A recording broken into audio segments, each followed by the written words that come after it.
A reading from the Holy Gospel according to Luke. Great crowds were traveling with Jesus, and he turned and addressed them. If anyone comes to me without hating his father and mother, wife and children, brothers and sisters, and even his own life, he cannot be my disciple. Whoever does not carry his own cross and come after me cannot be my disciple. Which of you, wishing to construct a tower, does not first sit down and calculate the cost to see if there is enough for its completion? Otherwise, after laying the foundation and finding himself unable to finish the work, the onlookers should laugh at him and say, "This one began to build but did not have the resources to finish." Or what king, marching into battle, would not first sit down and decide whether with 10,000 troops he can successfully oppose another king, advancing upon him with 20,000 troops? But if not, while he is still far away, he will send a delegation to ask for peace terms. In the same way, every one of you who does not renounce all his possessions cannot be my disciple. The Gospel of the Lord.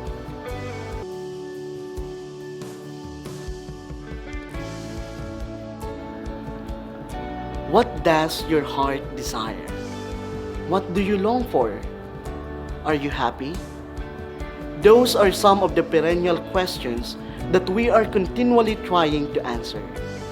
Perhaps they are simple questions, yet they truly embody our lifelong quest towards finding purpose in this life full of possibilities.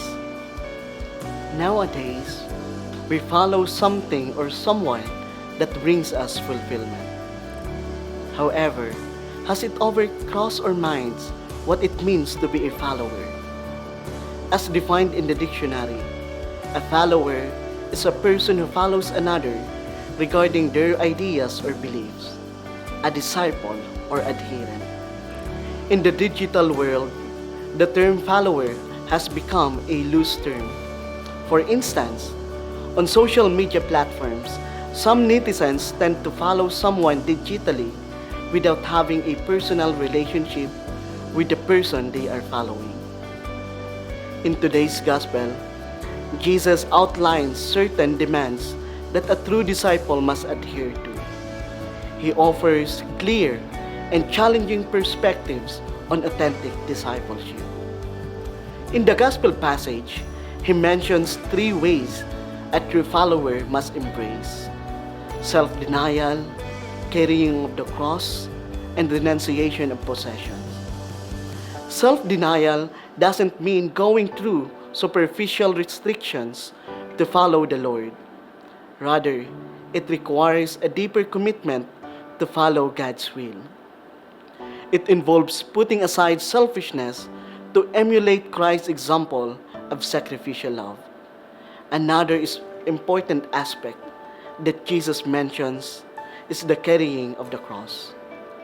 Through the cross, Jesus made his redeeming sacrifice. For us Christians, the cross is the transformation of suffering and weakness through active, total self-giving love. When we suffer for the sake of love and union of suffering with Christ, our very act becomes meaningful and fruitful.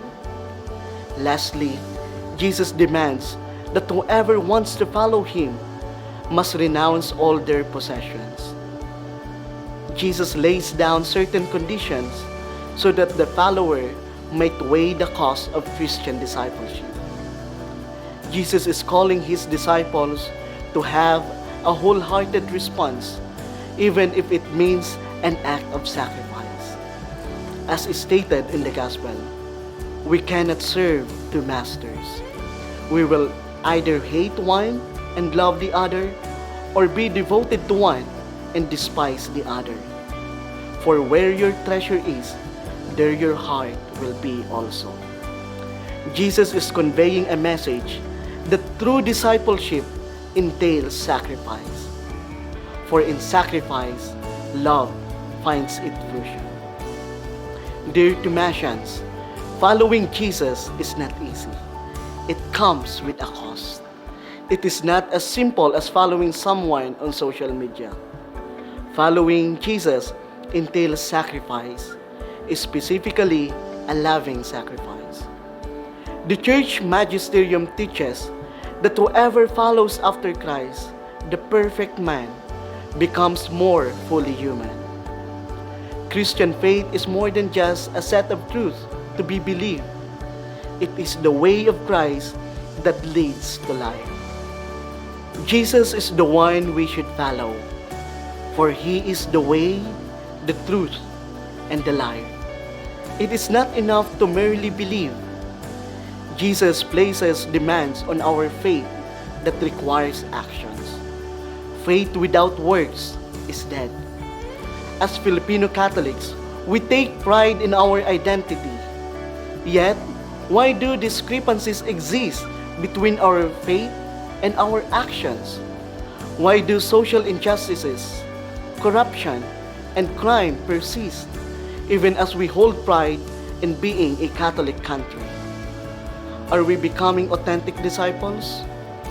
Are we truly following the Lord in His ways?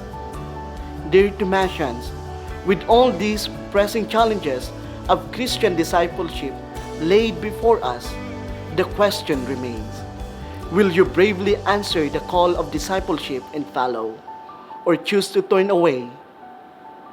The choice is yours.